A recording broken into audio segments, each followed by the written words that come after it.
Abanitwa Niyonzima Jean Marie abandi umwe mu membre ya association GD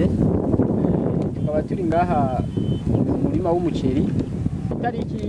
ya 12 ukwezi kwa gatatu 2021 turi ku ruhande rwa quartier Bukirasazi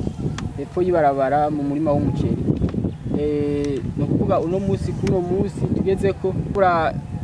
iri kugenda buke imvura yo tuvuga ko yasubiye hejuru mu gihe tuzi mu kwa gatatu imvura ko yategezwa kugwa ku bwinshi kugira abantu bashobore gutera ibitekwa byabo bimererwe neza ariko tubona menga byarahindagutse sinzi novuga ko ari hindagurika ry'ibihe bivanye n'ibintu byose dukunda guturira twebwe nyene ubwacu cyangwa ukuntu twahije amashamba y'ibiti ko ibiti birakwega imvura cyane ariko ndabona vraiment tusigaye novuga ko turi mu bugaragu rero turabona yuko turetse umuceri kenshi ukunda kuvomererwa ibindi biteko birashobora kononekara nkaho twagiye turaca twabonye ibigori byarumye biharage byarumye abarima amarengarenga yarumye hasigaye umuceri niwo tubona utotahaye cyane kubera amazi kenshi akunda kuba arimo.